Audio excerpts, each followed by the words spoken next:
Hello, hello, hello. Can you all hear me? All right. Hi, I'm DeVaris Brown.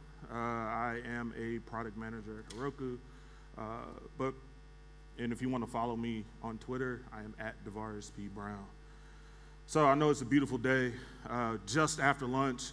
I hate being the first speaker like right after lunch or like one of the first speakers right after lunch because it's my duty to keep you awake, so I'm going to do my best.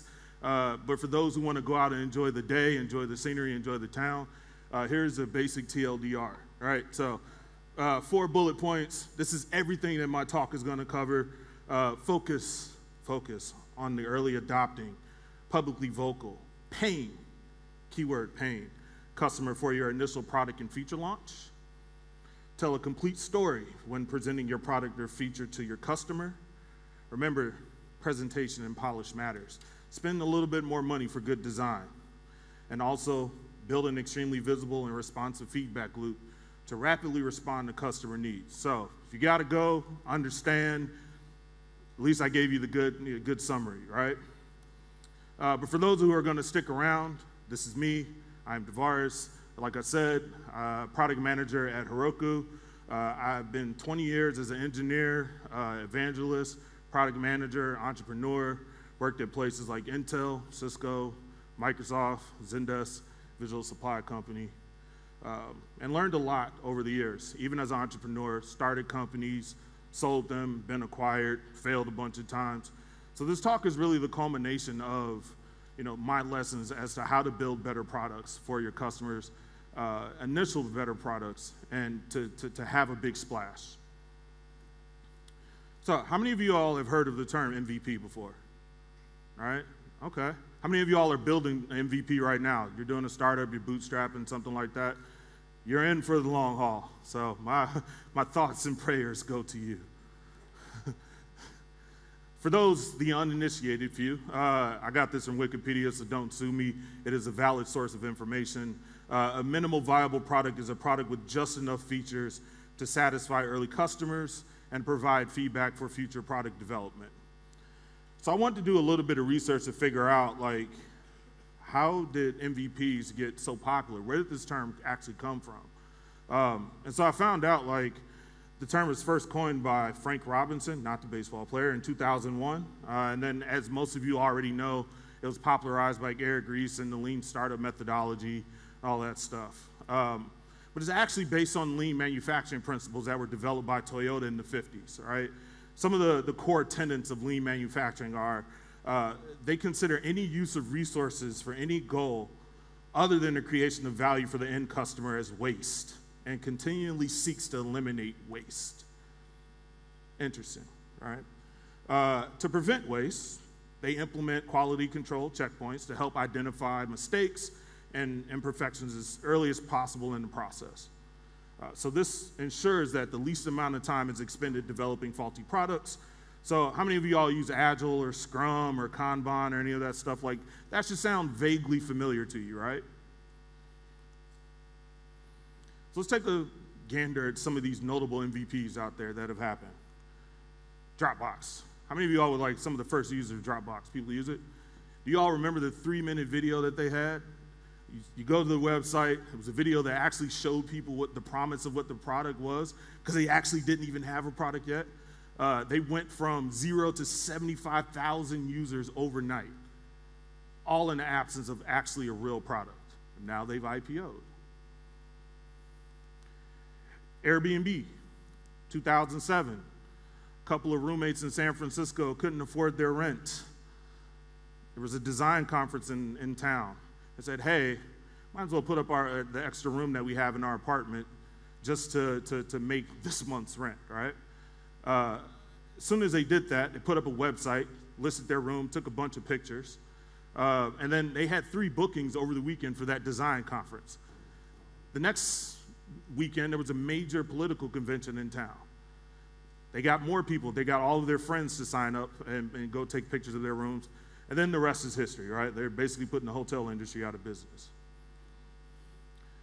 Buffer. How many of you all know what Buffer is? I think they're probably one of the coolest companies ever, right? Buffer kind of took the Dropbox approach. Before they even had a product, their CEO, Joel, put up a splash page that literally talked about, how their product worked, what it can actually do, the promise of their product. Actually had people sign up and pay, which is, they paid for something that actually never got developed or wasn't developed at the time. But essentially now they're one of the most profitable startups in the technical industry. This was actually the original Twitter logo, right? Twitter was actually an internal project. The founders were working at a company called Odeo, which is early blogging software. But they made this product, and they were incurring so much cost for AWS and telephony internally that they said, hey, we might as well bring this out to the public, right? And then, again, the rest is history. South by Southwest 2007, everybody's using Twitter. How many of you all are actually working somewhere and building something on the side, right? If your boss isn't here. But this is a great lesson in entrepreneurship, right? Taking the resources that you have at your company and using them to further something that you want to do on the side. By far, one of the coolest stories, I think, ever is Zappos, all right? If you all have bought shoes on Zappos in the early 90s and 2000s, they actually didn't have a warehouse. Their CEO put up a website, one of the co-founders put up a website, and then every time that you place an order, they literally would go to a store, buy those shoes, and then send it to you just to prove out their MVP. That's dedication, all right? Like that if you're dedicated to your dream, you will do nothing, stop at nothing to make sure that it's successful. But as you can see the trend, I mean, there's some similarities between all of these companies, right?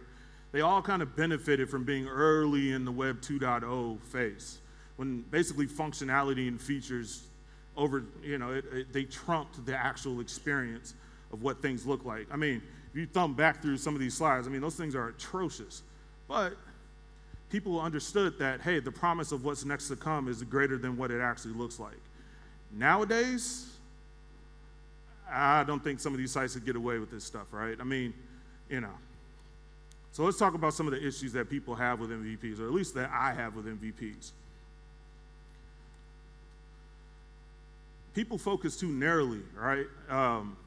They focus on the minimal part instead of the viable and the product part, right?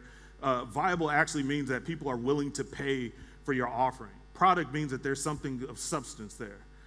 You must pretty much always make sure that your MVP, in at least one area, provides the user with the complete story. The MVP doesn't need to do everything, but you don't want to kind of half-ass the product offering, right? You don't want to do things at 75%, like what my mom used to say, you don't want to be a jack of all trades and a master of none. Do one thing great, and then expand. For instance, if I'm an author and I'm writing a book, I'm not going to publish the book sentence by sentence, right? That would be absurd, right? Like, you'd be like, oh, on today, I walked out to the stage. All right, I'm going to sell this to you for $5 now, right? No, so what authors do now is they publish chapter by chapter, but they sell you on the promise of what's to come. And then when the full story is developed, they might offer you some more incentives to continue to purchase it. They might reward you for being an early adopter, right?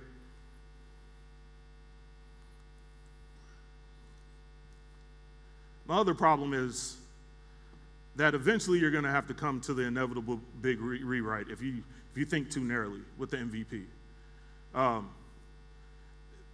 As you're developing software, it's super trivial now to actually build a product.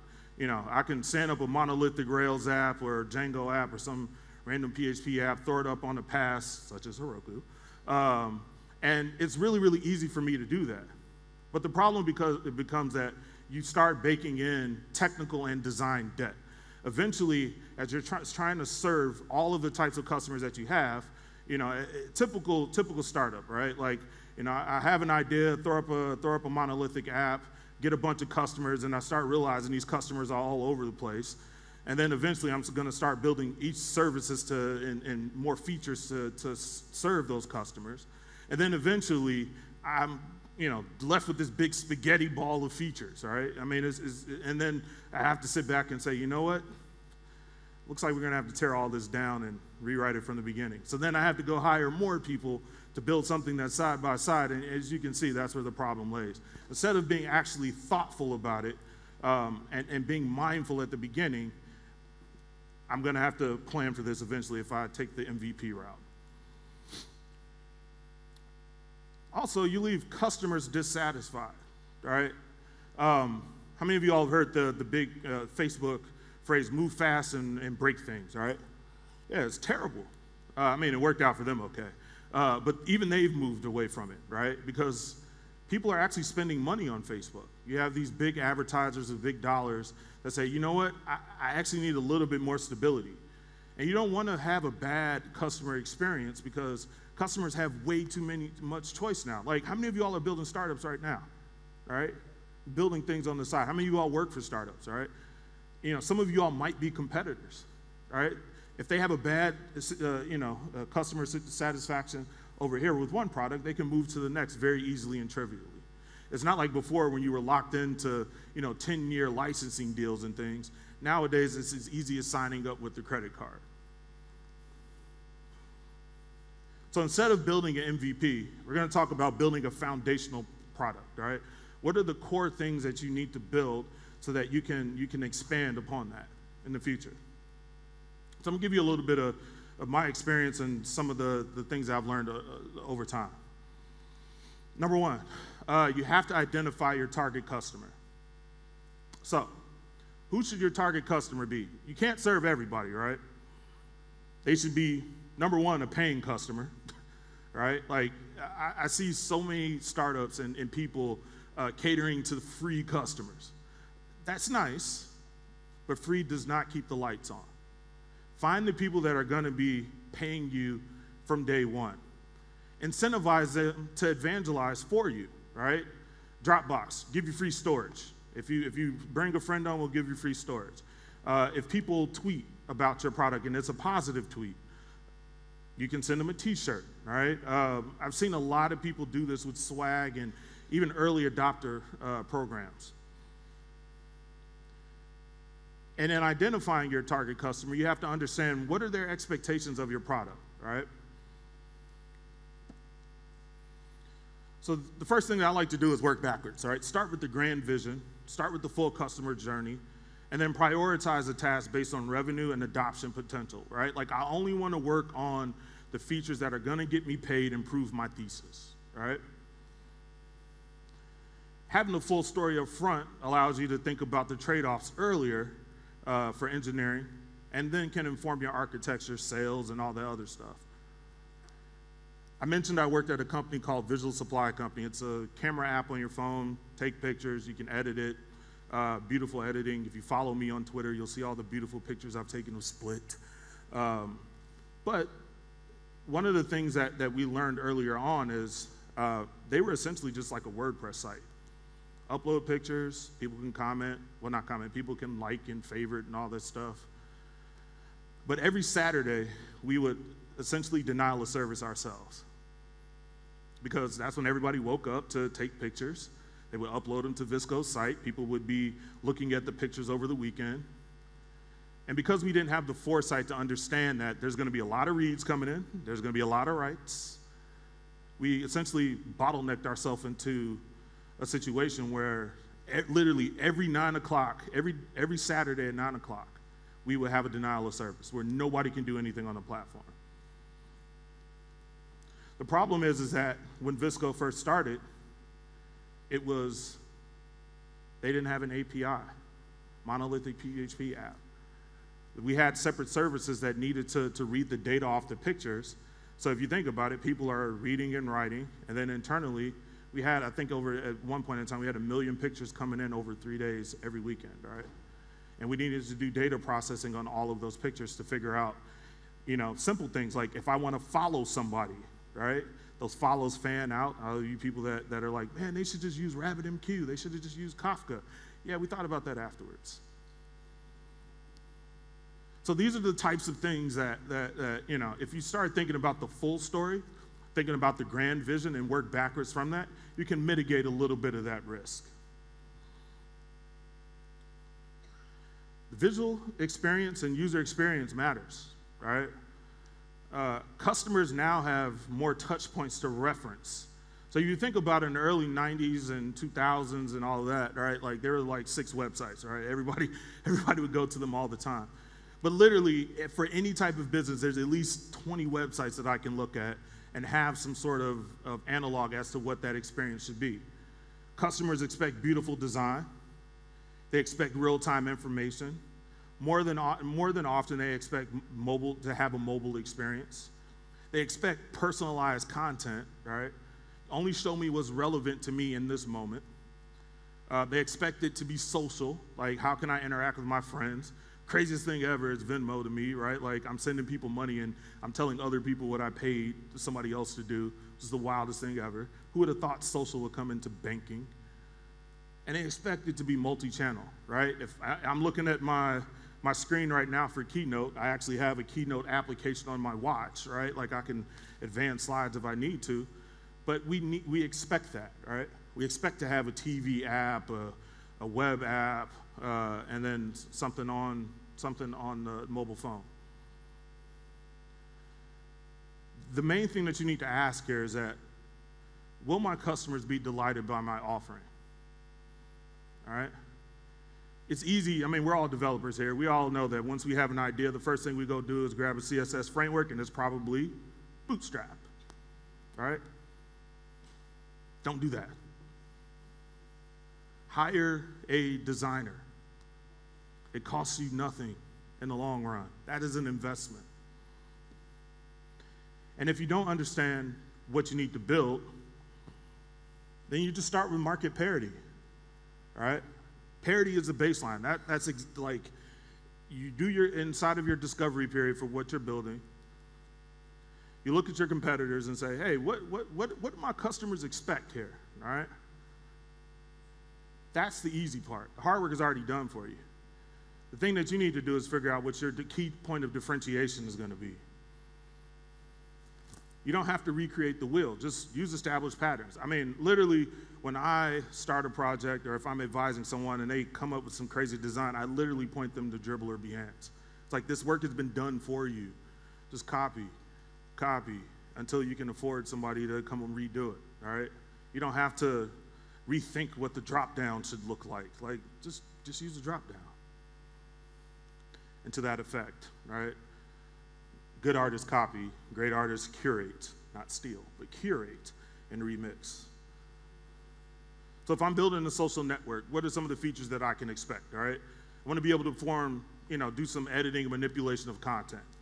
I want to have messaging. I want to indicate favorites. I want personalized content based on my actions. I want a global activity feed. I want to be able to share that content, right? Like these are characteristics of every single social network app. These are characteristics of every single social feature inside of another app, right? Like you don't have to recreate the wheel here. If I'm doing one of these on-demand startups, right, like the Uber for Pets or something like that, right? Same thing. I want real-time updates. If I'm ordering from a restaurant, I want all the menu options and all the variations that I can get.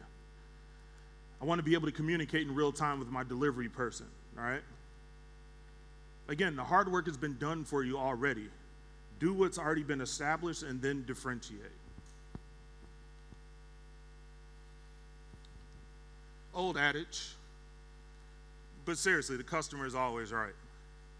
If I'm paying you money,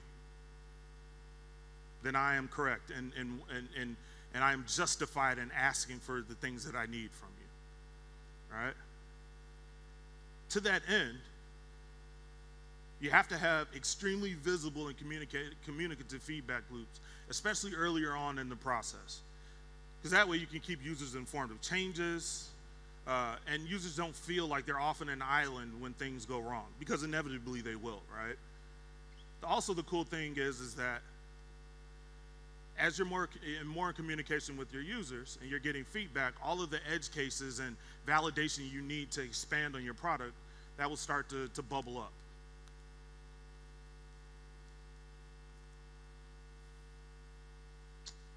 Next thing you need to do is delight your customer. You have to wow them.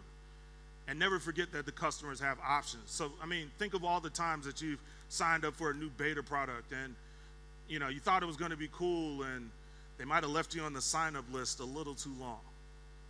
Or the experience didn't live up to the promise of what the product actually was supposed to be. Then you turned off, right? Then they might have sent you some email like, hey, come back, you get 10% off. But like, I mean, at that point, it's a little too late. I've already invested my time and energy to give you an opportunity, and you didn't wow me. You have to delight your customer. Then on the technical side, right? Like, you have to be DevOps first. DevOps first, API first, in my opinion, all right? Because you never know where this beast can go. So that build, test, deliver, and learn cycle has to be extremely efficient. And you have to monitor and track everything. So what are the pros and cons to this method, all right? There are some advantages. Customer satisfaction and loyalty will be at an all-time high because you're listening to them. You're implementing the features that they want. You're doing the things that they need. You actually get to build more trust with a more polished product, right? You go to a website looks a little funky, right? It's not HTTPS. You don't see the little green lock up there. There's typos all everywhere, right? Like, spend the extra time to put the polish on it. Also, the advantage of taking a more foundational approach is that you can have a scalable pathway to the future. Some of the disadvantage, of course, is going to take more time and resource, right? Like, that's the thing. But, I mean, somebody, I think one of the first talks said it, you know, building products is not a sprint. It's a marathon. It's going to be a long, long, long, long time. Eventually, you want to fail fast, but take the time to do the discovery, right? Focusing on a particular segment of your audience could alienate others, right? So if I'm only focusing on the paid early adopters, that means eventually some of the other folks are not going to be feeling the love. But honestly, fuck them, right? Like, they're not paying me money. That's just my personal opinion, not the opinions of Heroku or Salesforce at large.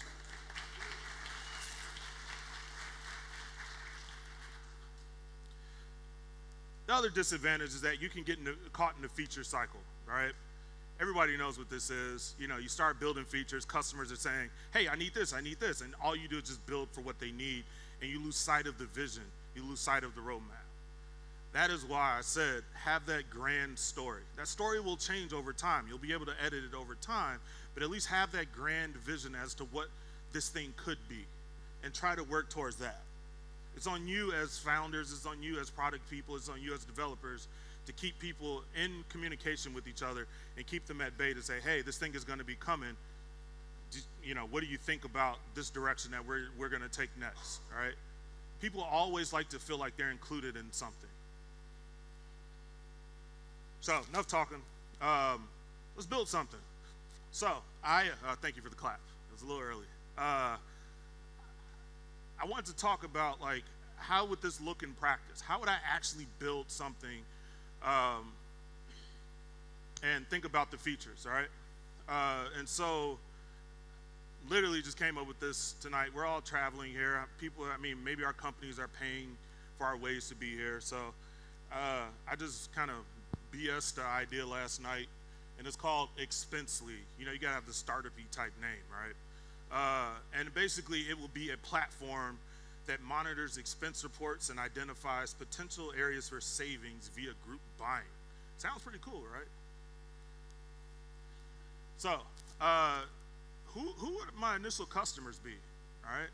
And the key point of differentiation is, if people don't know, you have customers, and then you have users. Customers are people who pay for your product. Users are people who just casually use it. Sometimes they can be the same person, oftentimes they're not. It's important to know when you're building a startup who your customer and who your user is.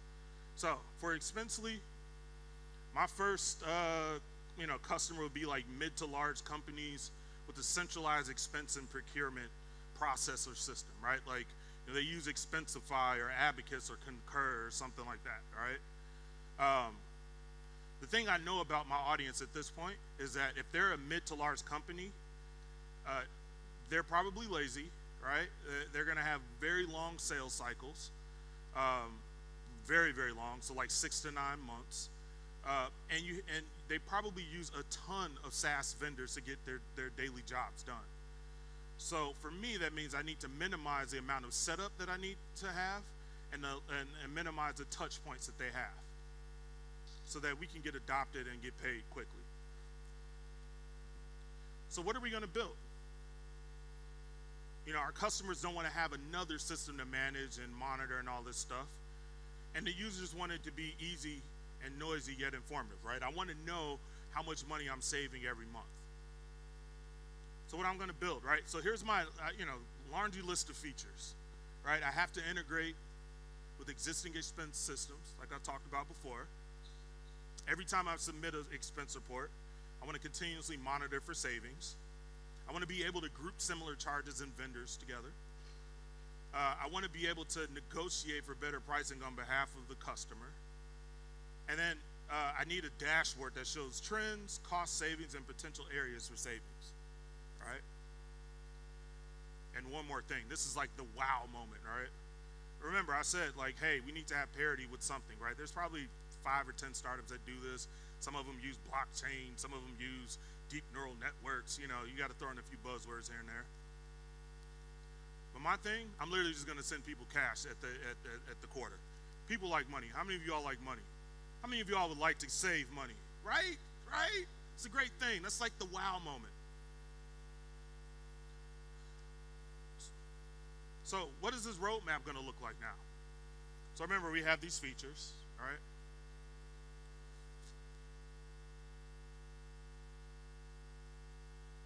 The other thing I forgot to mention too is that we need to include our metrics and support inside of here, right? So, you use Segment, all right, in Analytics.js to throw everything inside of a Postgres database. Use Intercom for the website feedback so you can, in real time, talk with your customers that fit a certain cohort.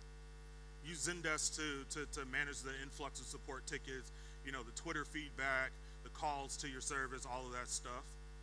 And use a service like Launch Darkly for feature flags. If you're not using feature flags, you need to. Like, I can't tell you how many times that people just, change the version of their software and don't give their customers a heads up. That's a big no-no. So, what does our foundational product look like? Number one, in version 0, it's going to be API first. Again, we want to build for the future, right? We don't know how many clients are going to be consuming our product, but we also know that we're going to have to do some integrations, right? We want computers to talk to computers and not to have to do manual integration. So API first. You got to pull in the data from multiple sources. We know that we're going to be, dealing with expense systems. There's any number of systems that we're going to have to deal with. Procurement systems, accounting systems, all of that stuff. We have to be able to categorize and group expenses automatically. So one of the things I do know is that every time I submit an expense inside of Concur, I have to tag it as to, okay, what is this thing for? But in case somebody doesn't do that, we need to have the ability to group those things and categorize them automatically. We need an internal to Expensely dashboard to show high spend areas. Manual reporting, email to the customer like, hey, this is what you spent in the last month. And then, we go over our data, we do some custom SQL pulls per customer, and then we send that email out. With that means that we have to go out and basically figure out who our vendors are that we've categorized that can actually help, we can go find some savings. And we negotiate that. We set up a data structure so that we say, hey, if this category comes in, this is the vendor that we know that we can get the best price. So this is going to take some time. And then we got to send out a quarterly check, right? Like, we have to do that at the beginning. That is the promise of what our platform is and how great that we can be. So after that, we get a bunch of customers on the platform. We're great and wildly successful. We get raise the Series A. And the next thing that we go off and the potential that we have to go raise the Series A on is that we want to have automatic communications between expenses and vendors. Remember in version 0, we actually built that mapping manually. Now we can do it automatically with machine learning. Now you got throwing buzzwords, all right? We can verify the transactions using blockchain, all right? And then we want to do we want to automate the reporting emails to customers. We're so successful And because we went API first, and we can integrate with all of the major accounting software, expense software. In version 2, we're already acquired. I mean, that's the best possible outcome, right? So, in closing, I'm gonna throw up this TLDR again. All right? Just remember, focus on your customer. Who is your early adopter? Who is the person that's gonna be paying you the soonest? Who's the person that's gonna vocalize and be evangelist for you on your behalf? You have to tell a complete story when presenting your product or feature to your customer, right? Make sure that it's well-rounded. Don't do 10 things half-assed. Do 3 things great, and then continue to evolve. Hire a designer. Presentation and polish matters. And make sure that you have a very vocal, visible feedback loop. So, this is like one of my favorite movies of all time. I literally quote this thing like at least twice a week. And some of you all may remember this quote, but as you're building product and you're trying to figure out what to build, remember, the customer has already signed up. They visited your site when they could have went anywhere else. That means that they said yes when they could have said no. So that means that it's no longer your job to make them like you. It's just your job not to fuck it up. So, thank you, and I hope you learned something today.